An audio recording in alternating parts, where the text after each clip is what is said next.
Hello and welcome to remedial mathematics. आज हम पढ़ने वाले क्लास 10th का ट्रिग्नोमेट्रिक आइडेंटिटीज। ट्रिग्नोमेट्रिक आइडेंटिटीज में सबसे पहले मैं बात करता हूँ कि 3 टाइप ऑफ ट्रिग्नोमेट्रिक आइडेंटिटीज होती है। फर्स्ट होती है आपकी, अगर लिख दूँ कि cos square A plus sine square A equal to 1, ये आपकी फर्स्ट आइडेंटिटी होती है। तो हम लोग जो पढ़ने वाले हैं इन सभी आइडेंटिटीज का प्रूफ पढ़ने वाले हैं कि ये कैसे फॉर्म होंगे।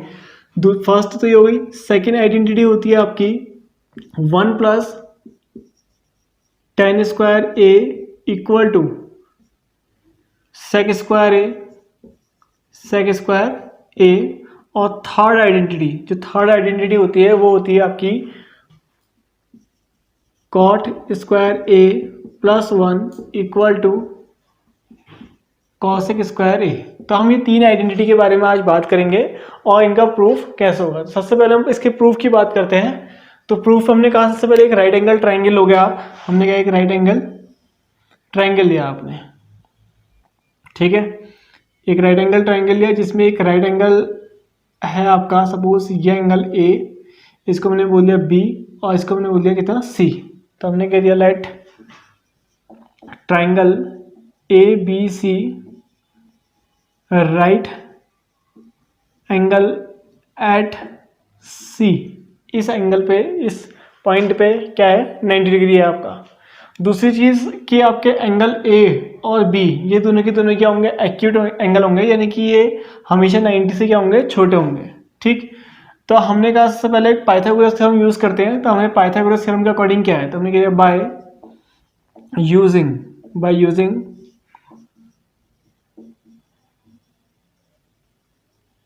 पाइथागोरस।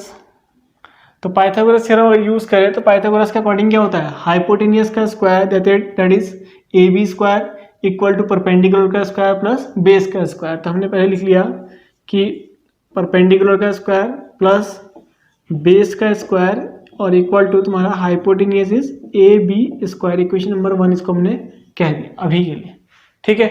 तो हमने क्या करा, सबसे पहले एक राइट एंगल ट्राइंगल लिया जिसमें हमने कहा एट सी क्या है, 90 डिग्री है, और ये एंगल ए और बी क्या है, दोनों के दोनों एक्यूट एंगल है। हमने इसमें यूज करा पाइथागोरस।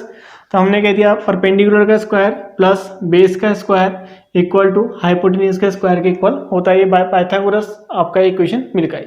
अब हम क्या करेंगे, हमने कह दिया इस इक्वेशन में हम ए बी से डिवाइड कर दें। हमने कह दिया डिवाइडिंग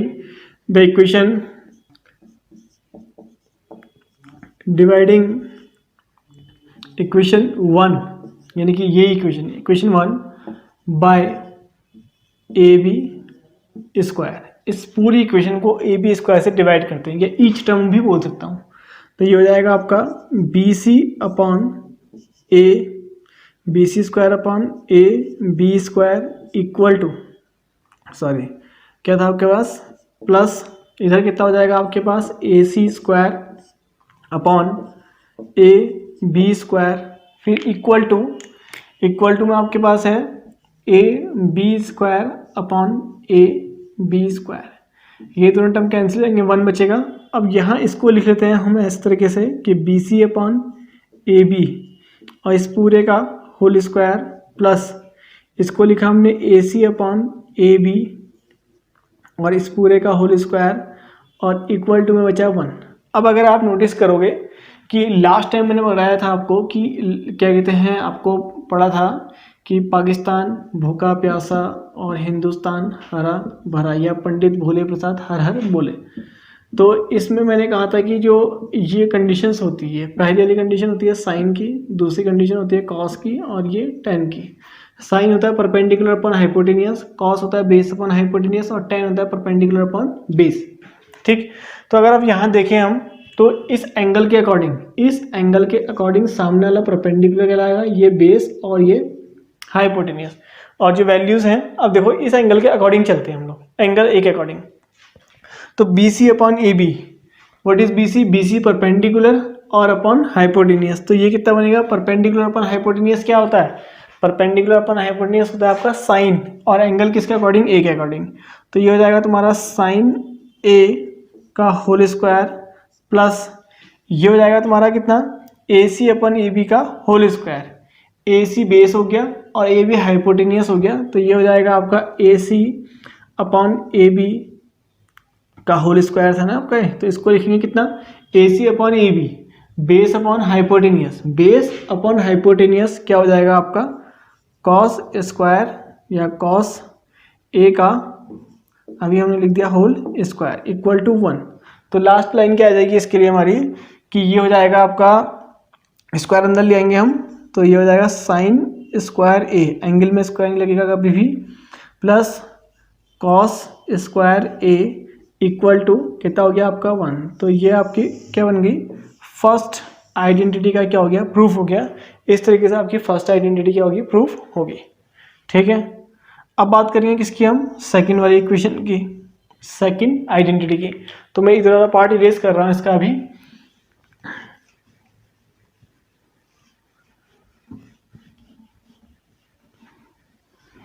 अब इसी इक्वेशन को, किस इक्वेशन को, इक्वेशन 1 को हमने कह दिया किससे डिवाइड करते हैं,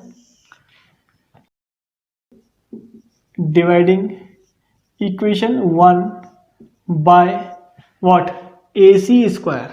किससे करा हमने, ए सी स्क्वायर। तो कितना हो जाएगा आपके पास ये इक्वेशन, देखो बी सी स्क्वायर को ए सी स्क्वायर से डिवाइड करोगे आप, तो B C square upon A C square plus A C square upon कितना हो जाएगा आपके पास, ए सी स्क्वायर और इक्वल टू में A B square upon A C square. तो ये तो सेम टर्म हो गया, 1 कट गया है, इसको लिख लेंगे हम B C upon A C और इस पूरे का होल स्क्वायर, फिर प्लस 1 और equal to A B upon A C और इस पूरे का होल स्क्वायर। ये तो ये हो गया। अब अगर आप ध्यान से देखो B C upon A C, B सी तो ये हो गया परपेंडिकुलर, ए सी कितना हो गया बेस, परपेंडिकुलर अपॉन बेस क्या होता है, टेन थीटा। जैसे मैंने लिखा कि पंडित भोले प्रसाद हर हर बोले, तो क्या होता है आपका इसमें कि ये होता है आपका साइन, ये हो गया आपका कॉस और ये हो गया टेन, ऐसे ही ये हो जाएगा आपका कॉसेक और ये हो जाएगा सेक और ये हो जाएगा आपके पास कॉट। ठीक है, तो यहाँ हो गया परपेंडिकुलर अपॉन ए सी यानी कि बेस, परपेंडिकुलर अपॉन बेस इस एंगल ए के अकॉर्डिंग। ठीक, तो परपेंडिकुलर अपॉन बेस में, perpendicular upon base that means 10 बन गया आपका। तो ये बनेगा आपका 10a और इसका होल स्क्वायर फिर plus 1 equal to A B upon A C, A B का यहाँ पर है आपका ए बी हाइपोटेनियस और अपॉन ए सी कितना है आपका बेस, हाइपोटेनियस अपॉन बेस, तो h upon B hypotenuse upon base that is sec A. तो ये हो जाएगा आपको कितना, सेक ए का होल स्क्वायर। तो इसको हम लिख सकते हैं कि पहले 1 लिख लो वरना 1 प्लस इसका होल स्क्वायर कितना हो जाएगा आपके पास 10 स्क्वायर ए और equal to sec square A. तो ये आपके आ गई थर्ड आइडेंटिटी, ये आ गई। अब बात करेंगे इसकी फोर्थ आइडेंटिटी, सॉरी ये सेकंड आइडेंटिटी है, अब बात करेंगे हम इसकी थर्ड आइडेंटिटी की।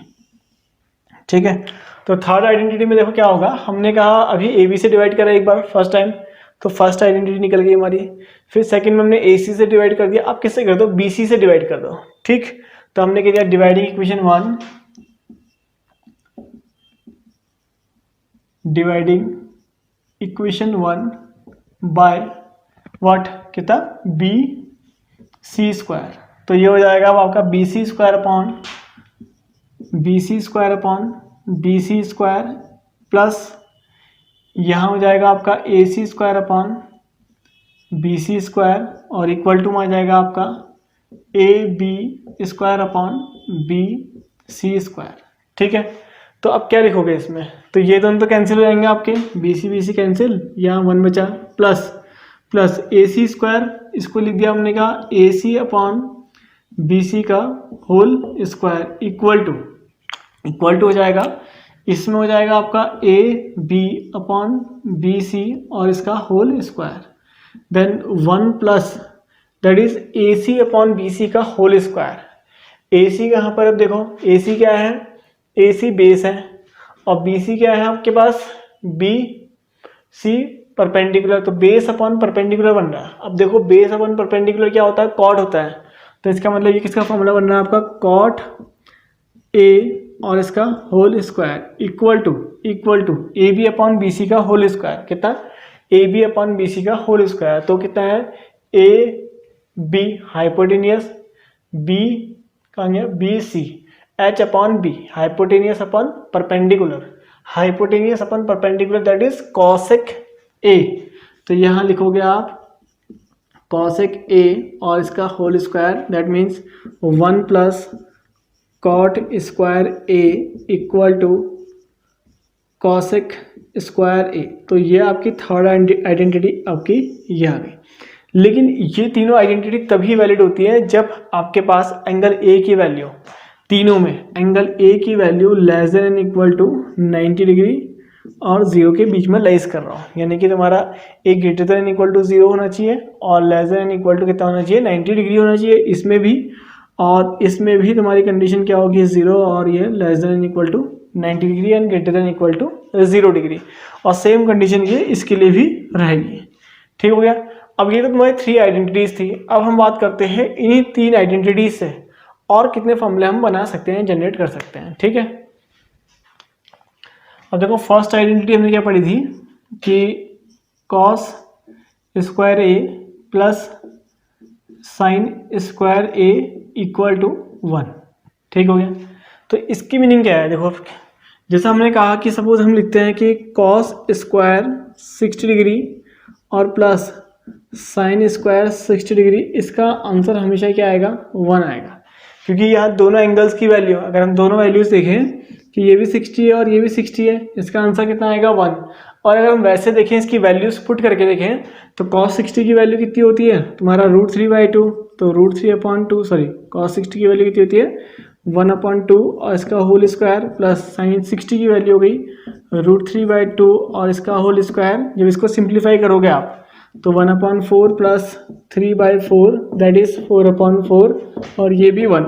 लेकिन अब इतना लंबा कैलकुलेशन नहीं करके हम क्या करेंगे कि अगर एंगल सेम है तो उनकी वैल्यू हमेशा क्या हो जाएगी? 1। जैसे मैंने लिख लिया कहीं पर कि cos square theta plus sine square theta, इसकी वैल्यू भी 1 होगी।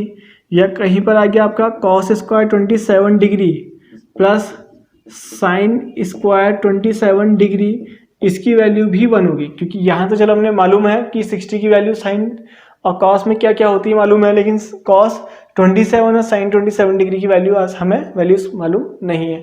तो हम क्या कर सकते हैं, डायरेक्ट इन दोनों एंगल्स की अगर वैल्यू सेम होगी तो इन दोनों का स्क्वायर का सम हमेशा क्या होगा? 1 होगा। तो यही तुम्हारी क्या है? आइडेंटिटी शो कर रही है। तो अभी यहाँ से हम 2 फॉर्मूले और बना सकते हैं। कैसे बनाएंगे? अब देखो जैसा हमने कहा कि एक बार क्या करते हैं, कॉस स्क्वायर को इंटरचेंज करते हैं यहाँ से। ठीक है, तो हमने कहा अगर कॉस स्क्वायर को इधर ले जाएंगे तो क्या बनेगी? एक आइडेंटिटी तुम्हारी यही हो गई। इसी से हमने कहा कि कॉस स्क्वायर को इधर ले आओ तो यहाँ बचेगा आपका sine square A equal to 1 minus cos square A. तो एक ये आइडेंटिटी बन सकती है आपकी। ठीक है, फॉर्मूला यहाँ से ड्राइव हो सकता है। या फिर एक बार क्या करो, साइन स्क्वायर को इधर भेज दो तो यहाँ क्या बचेगा आपके पास? कॉस स्क्वायर ए और equal to 1 minus sine square A. तो एक तुम्हारा ये पार्ट बन गया। ठीक हो गया? इस एक फॉर्म से 2 फॉर्म आपके और बना सकते हो। फिर हमने कहा सेकेंड आइडेंटिटी है हमारे पास, क्या थी कि 1 plus tan square A equal to sec square A. 1 plus tan square A equal to कितना होता है आपके पास? सेक स्क्वायर ए होता है। अब इसमें भी आप ऐसे ही कर सकते हो। पहली चीज़ तो इसमें भी अगर ये ए और ये ए सेम है तो इस तरीके से इसको लिख सकते हैं। जैसे मैंने कह दिया वहीं साइन 60 आ गया आपका, सॉरी कितना, सेक स्क्वायर 60 को मैं लिख सकता हूँ 1 प्लस टेन स्क्वायर 60 डिग्री। यानी कि एंगल्स हमेशा क्या होना चाहिए?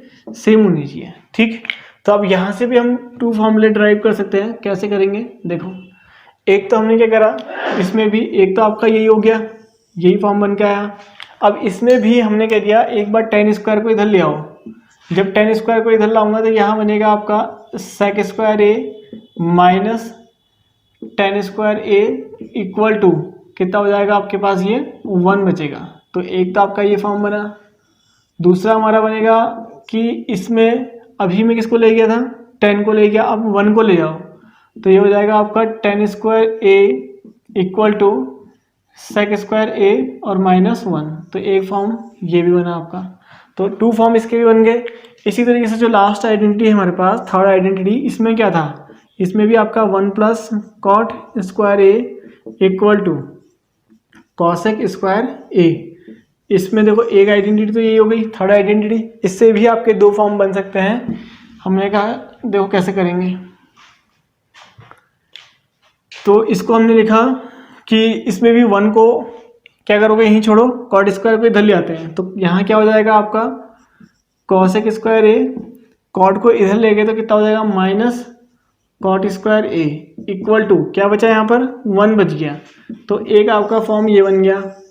ठीक, फिर इसी तरीके से हमने कह दिया दूसरा फॉर्म क्या होगा, अभी हम कॉट को ले गए उधर, अब इस बार 1 को ले जाओ उधर, तो कॉट बचेगा इधर, तो ये हो जाएगा cot square A equal to cosec square A और -1। तो ये आपके कितनी आइडेंटिटीज बन गई, इन 3 आइडेंटिटीज से, इन 3 आइडेंटिटीज से आपके 6 फॉर्मूले और ड्राइव हो गए। तो आपको ये 99 क्या करने हैं, लर्न करने हैं। वैसे तो बेसिकली आप ये 3 तो याद रखोगे, इसका प्रूफ हमने बता दिया। अब हम बात करेंगे इसकी एक्सरसाइज की, जो इसी इक्वेशंस पर बेस्ड है।